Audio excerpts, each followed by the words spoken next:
Hello दोस्तों, स्वागत है आपका एनसीईआरटी की इस सीरीज़ में। आप सभी को पता है हम लोग एनसीईआरटी का एक सीरीज़ चला रहे हैं। क्लास 6 की एनसीईआरटी ख़त्म हो चुकी है और उसी कड़ी में हम लोग क्लास 7 की एनसीईआरटी का लेक्चर नंबर 2 देख रहे हैं और चैप्टर भी 2 है। चैप्टर का नाम है एक राजा और उनके राज्य। ठीक है, चलिए शुरू करते हैं। जैसे मैंने अंडरलाइन किया, आप भी अंडरलाइन कर सकते हैं और एक शॉर्ट नोट बना सकते हैं। चलते हैं आगे। देखिए, 7वीं शताब्दी के बाद कई राजवंशों का उदय हुआ। आप मानचित्र में देख सकते हैं, मैं आपको दिखाता हूँ थोड़ा सा ऊपर करके। ये देखिए, 7वीं से 12वीं शताब्दी में यहाँ पे देखिए चंदेल आए, यहाँ पे कलिंग, यहाँ पे पाल वंश हो गया आपका, ये चोल वंश हो गया, राष्ट्रकूट हो गए। ठीक है, तो ये सब आप आराम से देखिएगा। आपके पास बुक भी होगा, अगर बुक नहीं है तो वीडियो को पॉज करके देखिएगा। अगर आप लोग कहेंगे तो मैं पीडीएफ शेयर कर दूंगा। किसी भी तरह से आप लोगों को यहाँ देखिए, यहाँ पे ये पांड्य छूट गया था, पांड्य भी है। आगे बढ़ते हैं। नए राजवंशों का उदय कैसे हुआ, इसको हम देखते हैं विस्तार से। आइए देखते हैं। 7वीं सदी के आते आते उपमहाद्वीप के विभिन्न भागों में बड़े भूमि स्वामी और योद्धा सरदार अस्तित्व में आ चुके थे। राजा लोग प्रायः उन्हें अपने महाहत या सामंत के रूप में मान्यता देते थे। उन्हें उम्मीद की जाती थी कि वे राजा या स्वामी के लिए उपहार लाएंगे, उनके दरबार में हाजिरी लगाएंगे और उन्हें सैन्य सहायता प्रदान करेंगे। मैंने आपको पहले ही बता दिया है, पहले चैप्टर में क्लास 6 की एनसीईआरटी में, कि सामंत वो होते थे जो युद्ध के समय राजाओं के का सहायता करते थे और उसके बदले उन्हें भूमि दे दी जाती थी। देखिए, सामंत अपने आप को महासामंत, महामंडलेश्वर, मंडल का एक महान स्वामी इत्यादि नाम से घोषित करते थे और कभी कभी वे स्वयं में आधिपत्य से स्वतंत्र हो जाने का दावा भी करते थे, यानी कि राजा से स्वतंत्र हो जाने के लिए दावा भी करते थे। ठीक है, आइए देखते हैं यहाँ से। इस तरह का उदाहरण दक्कन की राष्ट्रकूटों का था। शुरुआत में वे कर्नाटक के चालुक्य राजाओं के अधीन थे और 18वीं शताब्दी के मध्य में एक राष्ट्रकूट प्रधान दंतीदुर्ग ने अपने चालुक्य स्वामी की अधीनता से को स्वीकार करने से मना कर दिया और उसे सहारा और हिरण्यगर्भ, यानी कि सोने का गर्भ नामक एक अनुष्ठान किया। और जब यह अनुष्ठान ब्राह्मणों की सहायता से संपन्न हो जाता था तो यह माना जाता था कि इसके याजक जन्मदात क्षत्रिय न होते हुए भी क्षत्रिय रूप से में दोबारा क्षत्रित्व प्राप्त कर लेंगे। ठीक है, अभी देखिए यहाँ पे सामंतों की उपाधि, देखिए सामंतों की क्या उपाधि थी, यहाँ पर हम लोगों ने पढ़ा महामंडलेश्वर या महासामंत कहते थे। दक्कन में राष्ट्रकूटों का यहाँ से मिला है ये क्या कहते हैं, साक्ष्य की ये लोग उससे अलग होना चाहते थे। ठीक है, यहाँ पे थोड़ा सा पढ़ते हैं। कुछ अन्य उदाहरणों में उद्यमी परिवार के पुरुषों का अपनी राजशाही में राजशाही में काम करने के लिए सैन्य कौशल का इस्तेमाल किया जाता था। और मिसाल के तौर पर अद्दम मयूर सरमण और गुज्जर प्रतिहार हरिचंद्र महाराष्ट्र थे। हरिश्चंद्र ब्राह्मण थे। उन्होंने अपने परंपरागत पेशे को छोड़कर शास्त्र को अपनाया।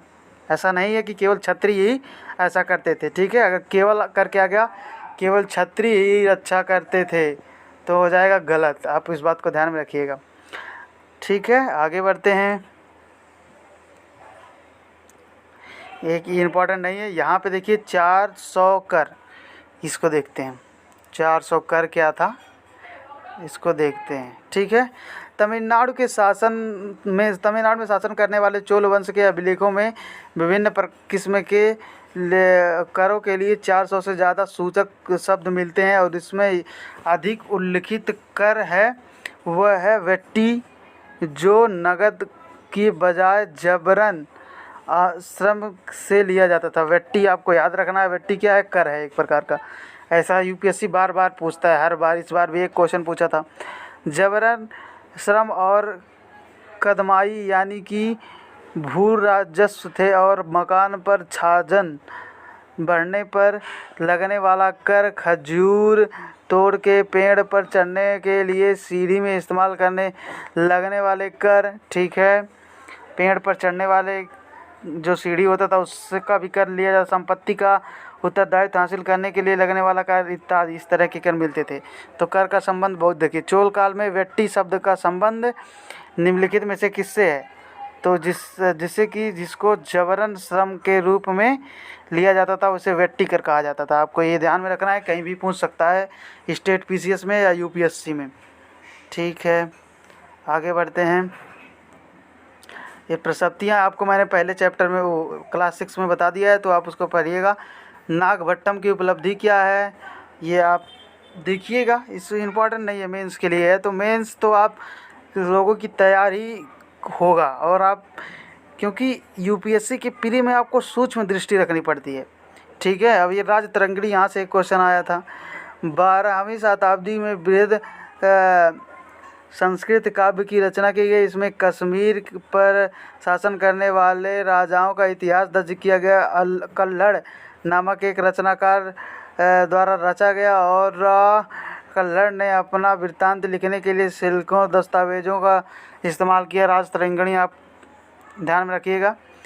और देखिए यहाँ से हर देखिए बिहार पीसीएस में क्वेश्चन आया है, यूपीएससी में भी क्वेश्चन आया है, और आपका यूपी पीसीएस में भी क्वेश्चन आया है। त्रिपक्षीय संघर्ष क्या था? त्रिपक्षीय संघर्ष किसे कहते हैं? तो त्रिपक्षीय संघर्ष मेरे दोस्तों, त्रिपक्षीय संघर्ष कहते हैं राष्ट्रकूट, पाल और गुर्जर प्रतिहार, इन तीनों द्वारा मिलकर जो बनाया गया था। ये तीनों राइवलरी थे आपस में, इसी को कहते हैं जो प्रतिहार है उसी को कहते हैं त्रिपक्षीय संघर्ष, ठीक है। आगे बढ़ते हैं।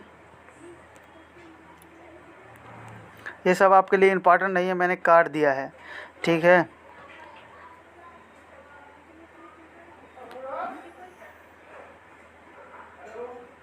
ये देखिए थोड़ा सा इम्पोर्टेंट हो जाता है आपके लिए। साथ आया था, समकालीन था।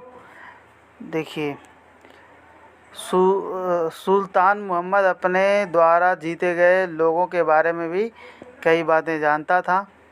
अलबरूनी ने इसे तैयार किया था। ये सब आप पढ़िएगा, इसमें कुछ है नहीं कि आप मैं बताऊं। देखिए तराई में यहाँ से आप थोड़ा सा अगर पढ़ना चाहें तो इसमें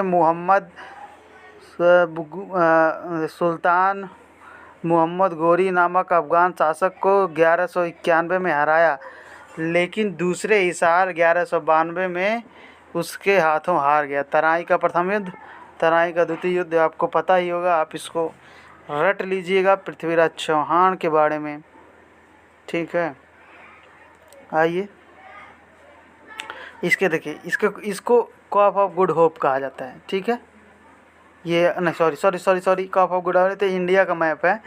ये जो हम लोग इसको कोस्टल एरिया कहते हैं, ठीक है। आप इसको कोस्टल एरिया है, ध्यान में रखिएगा, कोस्टल एरिया। उरैयू से तंजावुर तक, ये आपके लिए इम्पोर्टेंट है, इसको पढ़ते हैं।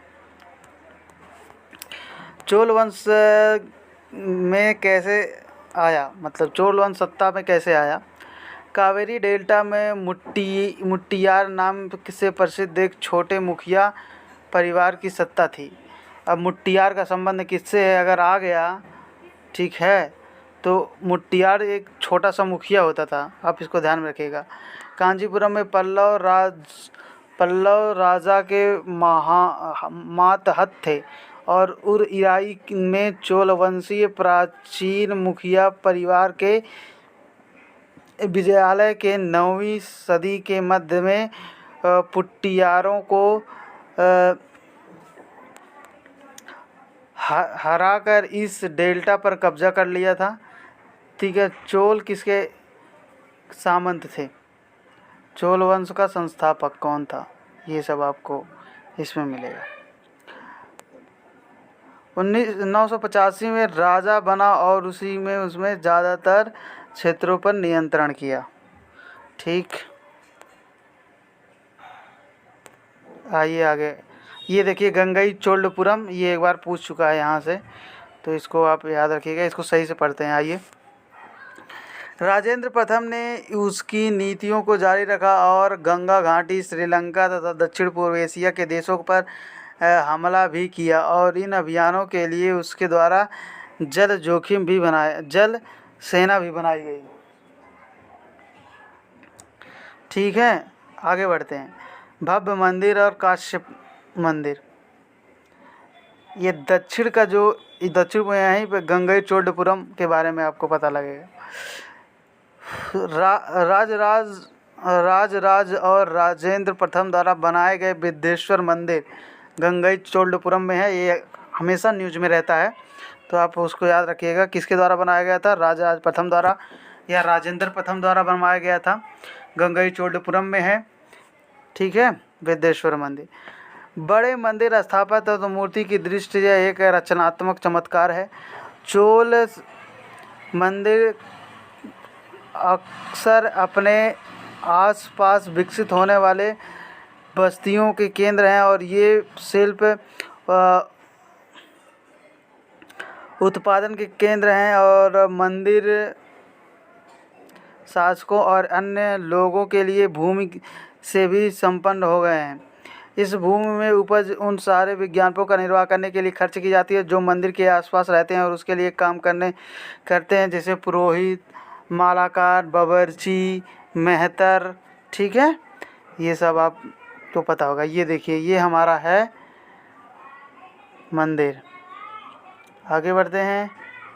ये देखिए, संगीतकार और नर्तकी इत्यादि मिले हैं। दूसरे शब्दों में मंदिर सिर्फ पूजा आराधना के स्थान नहीं है, वे आर्थिक, सामाजिक, सांस्कृतिक जीवन के केंद्र भी थे। मंदिर के साथ जुड़े हुए शिल्पों में सबसे विशिष्ट कांस्य प्रतिमाएं मानी जाती हैं। चोल कांस्य प्रतिमा संसार की सबसे उत्कृष्ट कांस्य प्रतिमाओं में गिनी जाती है। ज़्यादातर प्रतिमाओं को देखिए, यहाँ पर एकमात्र नहीं लिखा है कि एकमात्र है, गिनी जाती है, ये लिखा है। अब देखिए, देवी देवताओं की ही होती थी, लेकिन कुछ प्रतिमाएं भक्तों की भी बनाई गई हैं। ये आपको अगर सिर्फ करके देखेगा सिर्फ देवी देवताओं की मूर्ति होती हैं तो गलत हो जाएगा। आइए देखिए, कृषि और सिंचाई। चोलों की नई उपलब्धियां कृषि में हुए नए विकासों के माध्यम से संभवतः हुई। मानचित्र में की कावेरी नदी बंगाल की खाड़ी में मिलने से पहले कई छोटी छोटी शाखाओं में बढ़ जाती थी। ये शाखाएं बार बार पानी उछलती थी और इसमें जिसके किनारे पर उपजाऊ मिट्टी जमा होती थी, और शाखाओं का पानी कृषि विशेषतः चावल की खेती के लिए आवश्यक आर्द्रताओं मुहैया कराए जाते थे। ठीक है, ये देखिए, ये आप पढ़िएगा, इसमें कुछ इम्पोर्टेंट नहीं है, मैंने बता दिया आपको। देखिए, मैंने इसीलिए काट दिया। यहाँ पे साम्राज्य का प्रशासन, ये थोड़ा सा पढ़ लेते हैं। प्रशासन किस प्रकार संगठित है? किसानों की बस्ती को उर कहलाती है थी, और किसानों की बस्तियाँ जो उर कहलाती थी। आपको ये बात ध्यान में रखनी है कि उर का संबंध किसानों की बस्तियों से है। सिंचित खेतों के साथ बहुत समृद्ध हो गई थी, और इस तरह से गाँव के समूह को नाडू कहा जाता था। जो गाँव का समूह होता था उसे नाडू कहा जाता था। अब यही सब याद करना है, और क्या। आइए, मत सोचिएगा कि मैं आपको ऐसे छोड़ के पढ़ा रहा हूँ, मेरा भी रिवीजन हो रहा है इसीलिए मैं पढ़ा रहा हूँ। और जो मैं पढ़ा रहा हूँ, अगर आप जैसे जैसे मैंने नोट किया, अगर आप भी उसे नोट करते जाएंगे तो यकीन मानिए फिर इससे पहले आपको कोई भी दिक्कत नहीं होगी।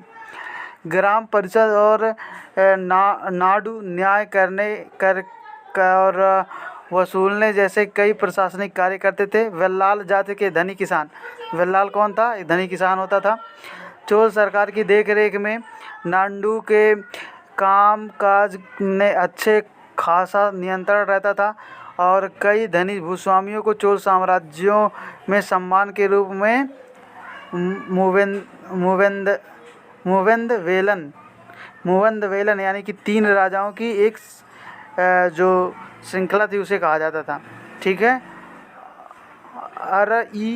अरैयार कौन था? प्रधान होता था, और उपाधियां 2 केंद्र में महत्वपूर्ण राजकीय पौधे था। आप देखिए, यहाँ पे मैंने जो यहाँ पे लिखा है उसको मैंने यहाँ पे लिख दिया है। देखिए, और किसानों की बस्ती होती थी, नाडु गांव का समूह होता था, नाडु ग्राम परिषदों को न्याय करके कर वसूल करने का अधिकार था। नाडु और ग्राम परिषद को न्याय करने कर वसूलने का अधिकार था, ये भी आपको ध्यान में रखना है। देखिए, मूवेंदवेलन 3 राजाओं की अपनी सेवा प्रदान करने वाले किसान का था, वेलन होते थे। ठीक है, वेल्लाल धनी जमींदार होता था, धनी किसान होता था। नाडु पर नियंत्रण रखने का अधिकार भी इसे था, और धनी किसान को चोल राज्यों द्वारा सम्मान के रूप में मूवेंदवेलन और अरइयार जैसी उपाधियों से भी नवाजा गया। ठीक है, ये देखिए, जन स्थापनों की दान की भूमि, ये सब आप देखिएगा, इट्स नॉट सो इम्पॉर्टेंट। नगरम मतलब क्या होता था, मैंने आपको 6 क्लास की एनसीईआरटी में ही बता दिया है कि नगरम जो था उसको व्यापारियों का संघ कहा जाता था, नगरम को। ठीक है, आइए देखते हैं यहाँ से। तमिलनाडु में चिंगलपुट जिले में उत्तर मेरू से चोल वंश अभिलेखों में इस बात का सविस्तार वर्णन है कि ब्राह्मणों की सभा का संगठन कैसे किया जाता था। सिंचाई के कामकाज, बाग बगीचे, मंदिर इत्यादि की देख करने के लिए, ठीक है, सभा के विभिन्न स्थितियाँ समाधियाँ होती थी, जिसमें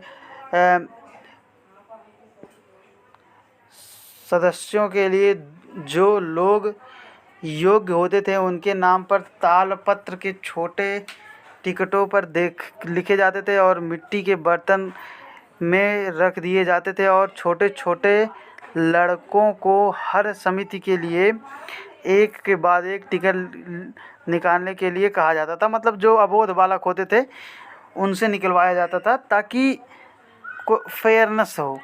ठीक है, चोल के स्थानीय शासन के बारे में जानकारी मिलती है आपको, अभिलेख, ये सब आप देखिएगा। ये सब इम्पोर्टेंट नहीं है, फालतू टाइम वेस्ट करने का कोई औचित्य भी नहीं है। ठीक है, गुज्जर पाल प्रतिहार, ये जो त्रिपक्षीय संघर्ष था, मैंने आपको ट्रायंगल बनाकर बता ही दिया। दिल्ली और अजमेर इंद्रप्रस्थ का एरिया है। ठीक है, यहाँ पे देख लेते हैं। चालुक्यों के सामंत थे, अधीनता अस्वीकार किया, युद्ध हुआ, राष्ट्रकूटों की नेव पड़ी, हिरण्यगर्भ नामक अनुष्ठान करवाने के बाद क्षत्रिय घोषित हो गए। ये सब मैंने आपको ऊपर पढ़ा दिया है। ठीक है,